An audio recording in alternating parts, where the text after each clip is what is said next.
So now that we've understood the concept of inherent internal control and assertions, so we can resume our concept of audit risk from where we left. We were on Rome, and we said that Rome is a function of inherent risk and control risk. What was Rome? Rome was the risk that FSR prior to audit. Before the auditor has examined the financial statements, the risk that financial statements are materially misstated. That is also known as entity specific risk or client specific risk. And this Rome is predominantly outside the auditor's control. Auditor cannot increase or reduce this risk of material misstatement because that's something before the audit. So I think if something is before the audit, that has little or no correlation, or that at least doesn't falls in the ambit of the auditor's control. So let's now understand the concept of IR and CR. The concept of IR is inherent risk and CR is control risk. Now, what is inherent risk?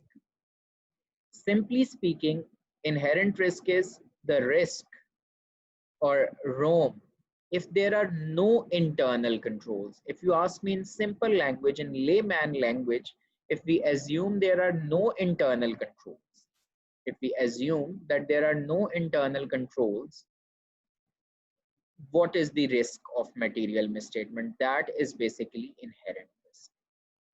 It is just like, for example, there is a pandemic like COVID-19 coronavirus, and no SOPs are developed and no controls are implemented to contain its spread.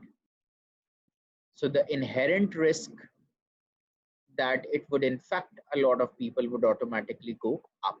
So inherent risk is the risk of material misstatement if there are no internal controls, if the management, those charged with governance haven't framed any policies, procedures for reliable financial reporting, then what is the risk of material misstatement? That is termed as inherent risk. Inherent risk is basically the susceptibility. What do we mean by susceptibility? Susceptibility means danger, threat, risk. So the danger of an assertion, and you already know that assertions are either about a class of transaction or they're about account balances or disclosures. So the danger of an assertion to a material misstatement, to a misstatement that could be material, basically means to a material misstatement.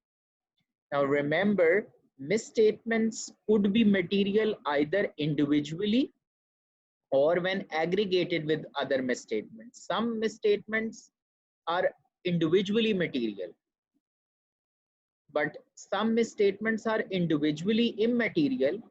But when you combine the impact of two or more misstatements and they become material, so they would also be regarded as material misstatements. It's just that you would say that these misstatements, when they are aggregated, they become material. And some misstatements, they on their own are considered to be material, standalone, they are considered to be material. So material misstatement means misstatement could be material either individually or when aggregated with other misstatements. Now the last portion of the definition is the key. Before consideration of any related controls, the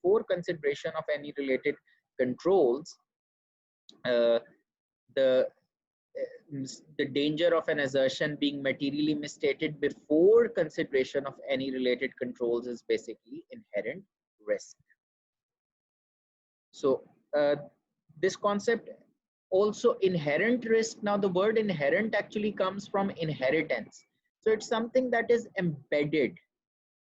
You cannot segregate, you cannot remove this. It is embedded in the and emanates from multiple sources, but it is of an embedded nature. Now what is that? Inherent risk is affected by the nature of an entity. So nature, as we say about nature, even we talk about people's nature, that nature cannot change. So similarly, the nature of an entity drives your inherent risk. And what factors lead to an increase in inherent risk? There could be certain external circumstances giving rise to business risks. For example, you're operating in the fashion industry. Fashions and trends change. Now, don't you think your existing inventory will become obsolete? Your existing inventory will no longer be valued by customers. Now, in order to sell that inventory, you will be offering discounts, sales, and maybe you would be saying you may consider even selling it at below the cost price. Now, if that or you may not be able to sell it at all. If that is the scenario, then the net realizable value of that inventory is actually zero, because estimated selling price is zero. You cannot sell it, or you can sell it only below cost. So what is the inventory valuation principle in IS2? IS2 says inventory shall be measured at the lower of cost and net realizable value. So if the management has not written the inventory down to the lower of cost and net realizable value, then inventory is overvalued, which is a material misstatement. Inventory is overstated, and so that would be construed, or that would be considered as a material misstatement. So you need to be careful about it. You need to exercise caution with reference to the same. Secondly, you need to keep in mind that accounting measurements that involve complex processes, for example, impairment losses under IS 36, you would understand that the computation of value in use, the present value of future cash flows, that's a complex process. There are so many judgments involved, estimations involved. The process as a whole is complex. Events or transactions that involve significant accounting estimates. Impairment could be one example, provisions could be another. Provisions are also based on judgments, estimations. So if something is based on judgments, if something is based on estimations, there could be, for example, even management bias in that. So they have that natural tendency that they would give rise to material misstatement. Then application of new accounting standards. If you have real world experience of applying IFRS 15, IFRS 16, IFRS 9, I mean, they're all very complex accounting standards, and they're new accounting standards. People are not fully aware of the correct and appropriate application of those standards. People lack practice in the application of those standards. So, you know, there are initial teething issues in the application of those accounting standards. So naturally, they are going to give rise to a high inherent risk.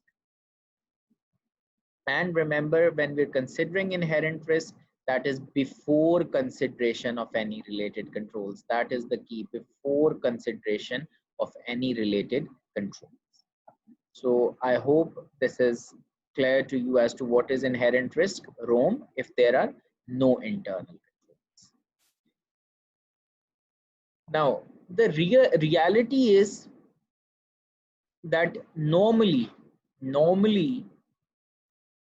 management is also appreciative of risks embedded in their businesses that could lead to reduction in the credibility of financial statements, so that could lead to material misstatements in the financial statements. Management appreciates them, and prudent management and careful, cautious management actually develops procedures and policies to make sure that its financial statements are not polluted by material misstatements because of those risks. So what the management normally would do in such scenarios is that the management develops internal controls, develops policies, procedures to make sure that those inherent risks are overcome. For example, in the first example that I used, where I said that if you're operating in the fashion industry, your inventory would become obsolete and there is a risk that the inventory has not been written down to the lower of cost and net realizable value, and so the inventory is overvalued. Now, while that risk exists, while that risk is in place, the point that you need to understand is management also understands this risk. And so what the management did, management developed a policy that that accounting and sales team would perform a quarterly review of inventory, and based on that review they would identify obsolete slow moving items, and then they would estimate their net realizable value, compare the net realizable value with the cost of those items, and write them down to the lower of cost and net realizable value. So at every quarter, through this policy, through this procedure, they would be able to make sure that there is no material misstatement in the inventory valuation or in the inventory figure. Now, this is a procedure that the management has developed, and this is an example of an internal control. Now, now you need to understand control risk. Control risk is the risk that despite internal controls, they fail to PDCMM on a timely basis. Now you need to understand PDCMM. MM, you already know, material misstatement. What is PDC? Prevent, detect, correct.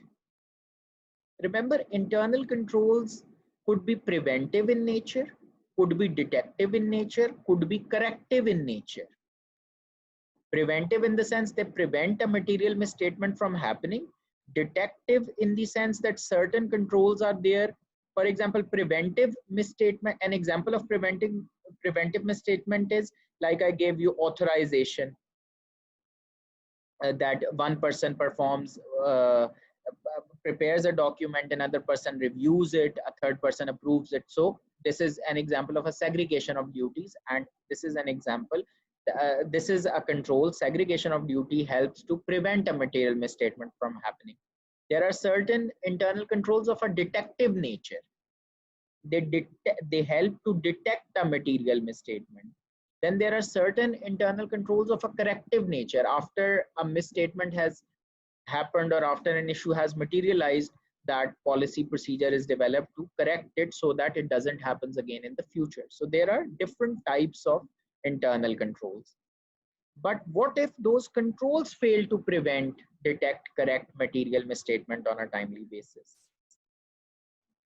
That's basically because of the fact that maybe there are problems in the design of the control has not been appropriately designed. There are structural flaws in the design of the control. For example, if the control that I've just narrated was designed in the manner that only accounting team would perform a review. Now, I hope you would appreciate that sales team has a greater appreciation of which items are in fashion, which items are out of fashion, as opposed to the accounting team. So it would be counted as a design in the design in the structure of the internal control, or a flaw in the structure of the internal control, or it would be concluded by the auditor that the control has not been designed appropriately if only the accounting team is performing the review, right? So sometimes structural flaws in the design of internal controls lead to the control's failure to prevent, detect, correct material misstatement on a timely basis. That's one scenario.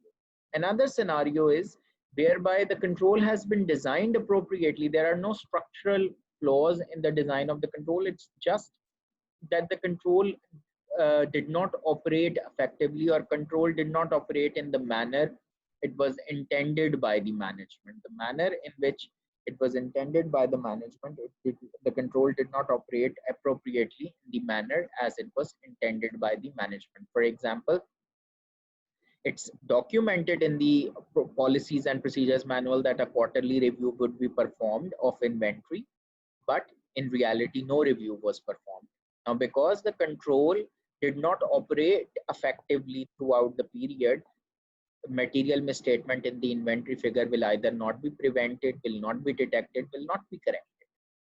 So that is the concept of control risk, the risk that internal controls fail to prevent, detect, correct material misstatement on a timely basis. So what is the textbook definition? The risk that a misstatement that could occur in an assertion about a class of transaction, account balance or disclosure that could be material either individually or when aggregated with other misstatements will not be prevented, detected, corrected on a timely basis by the entity's internal control.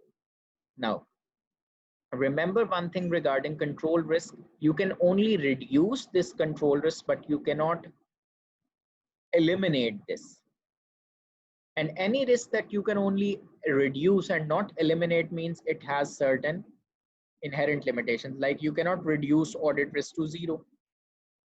You cannot because there are certain inherent limitations of audit. Likewise, you cannot reduce control risk to zero. You cannot eliminate control risk because there are certain inherent limitations of internal controls.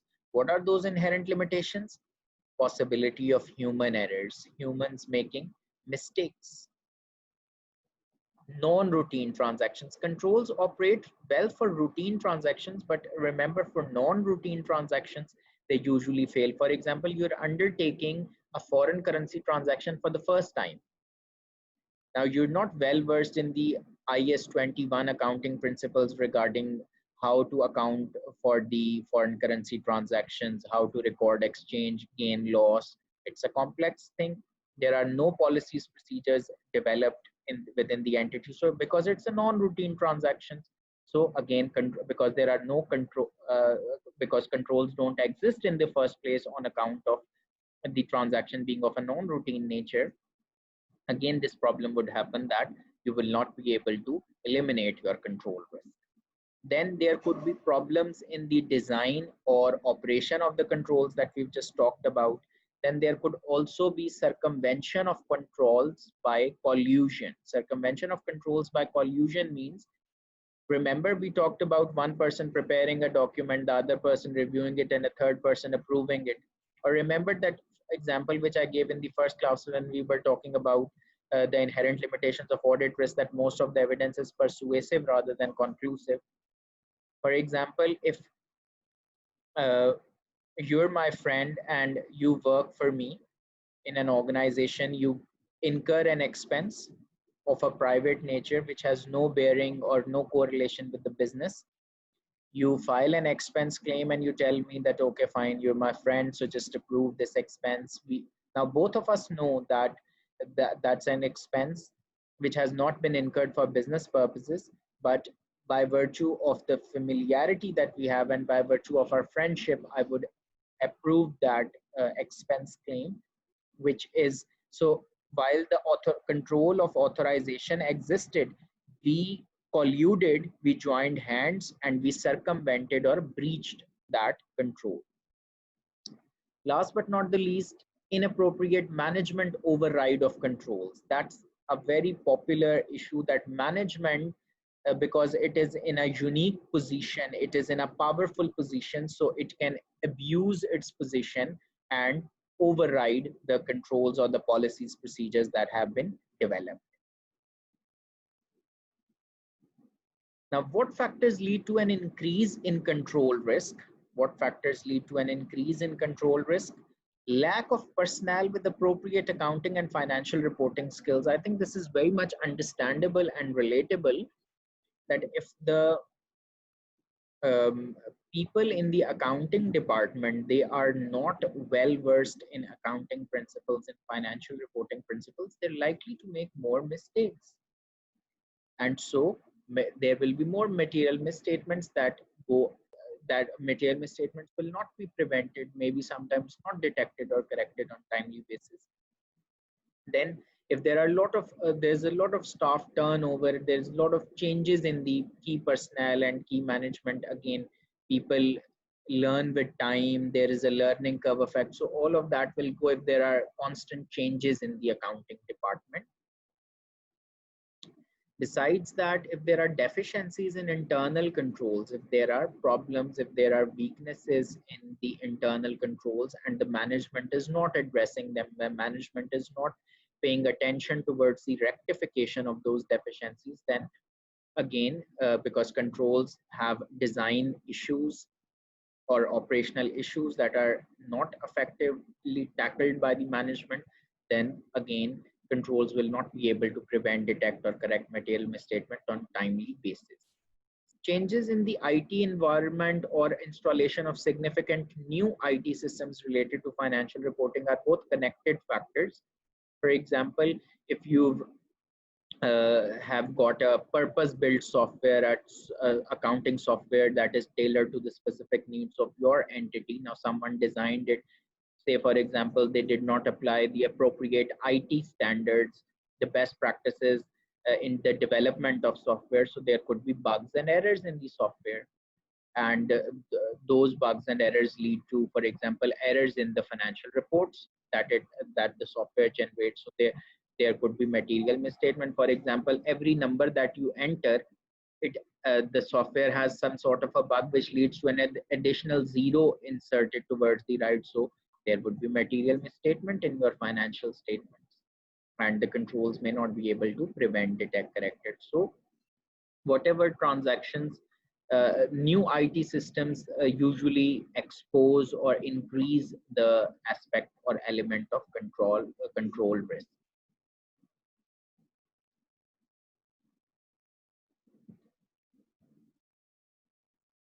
Okay, last but not least,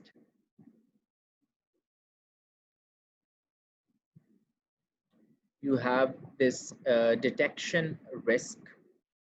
Now, I hope you're clear on what contributes towards the risk that FSR prior to audit. And you would appreciate that or inherent risk is linked to the nature of an entity over which the auditor has no control. Control risk is linked to control failures. Again, controls are policies, procedures designed, implemented by management in TCWG. Against the auditor has no control over this. So whether ROM is high or not, it is totally attributable to the entity itself and not to the external auditor.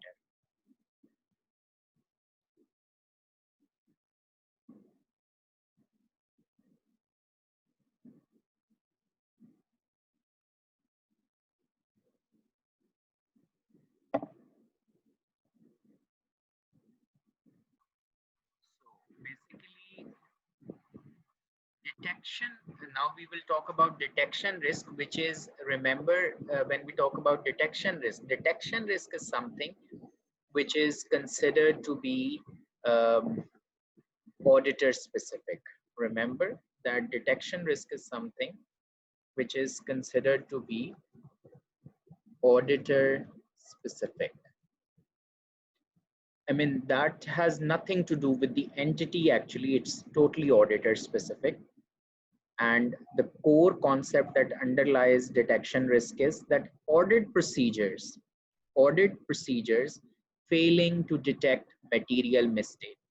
Material misstatement is So auditor applies certain procedures to verify assertions, to verify the management's claims regarding whatever is there in the financial statements. Auditor applies certain testing procedures, certain examination procedures to verify the veracity of the management's claims.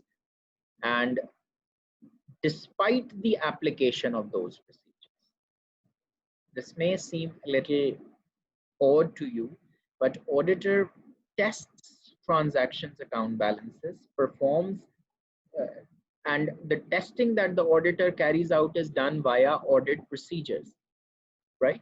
So that despite that testing, the auditor fails to detect material misstatements.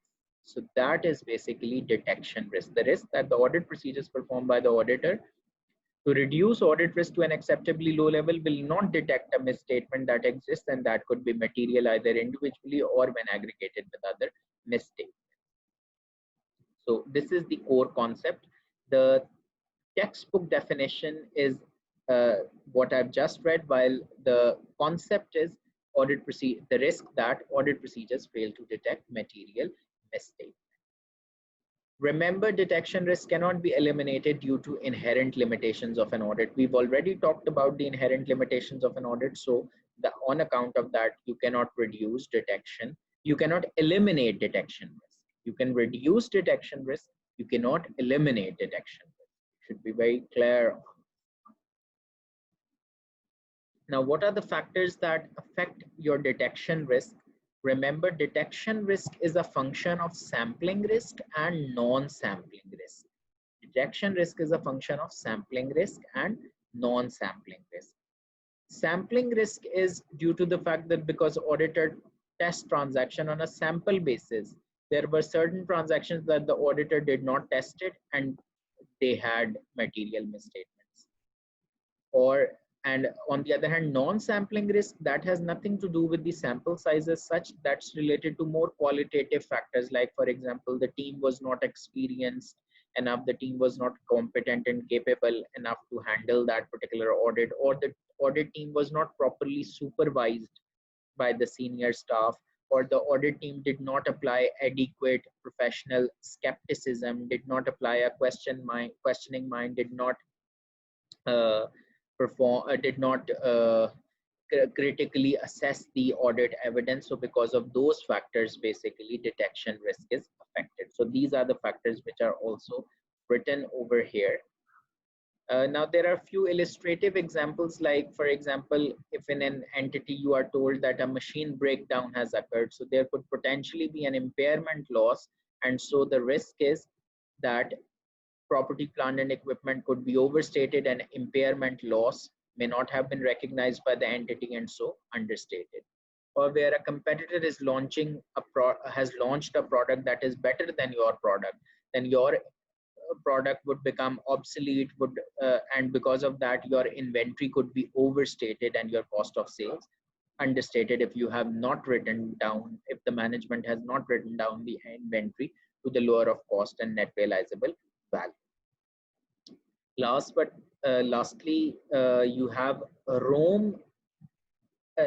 We talked about Rome over here, the risk that financial statements are materially misstated prior to audit, and we understand that Rome is a function of inherent risk and control risk.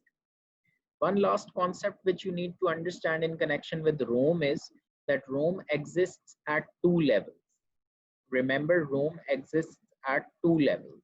One is the assertion level and the other is the FS level. So Rome at assertion level affects specific assertions. For example, in the illustrative examples that we've just covered, these are Rome at assertion level because you can exactly tell which component and which assertion of that pertaining to that component, relating to that component, would be materially misstated. For example, you're talking about the overvaluation of inventory. So you can exactly tell that inventory is the component of the financial statement that would be materially misstated. And in that, which assertion? Valuation assertion of that inventory. Similarly, Rome at FS level or financial statement level also exists, and such factors, they affect multiple assertions. So if it's specific assertions, that's categorized at Rome at assertion level. If it's multiple assertions, it's Rome at FS level. What are the examples? Dishonest management. If your management is dishonest, it could lead to material misstatement anywhere in the financial statements. They could manipulate any of the line items of the financial statements. Similarly, if there is a Rome, there's always a Rome in opening balances in initial audit engagement. If you're auditing an entity for the first time, last year it was audited by some other company, there is always a risk in of material misstatement in opening balances, and any of the opening balances could be materially misstated. So you cannot exactly tell which component of the financial statement and which assertion pertaining to that particular component would be materially misstated. So that's all about today's lecture.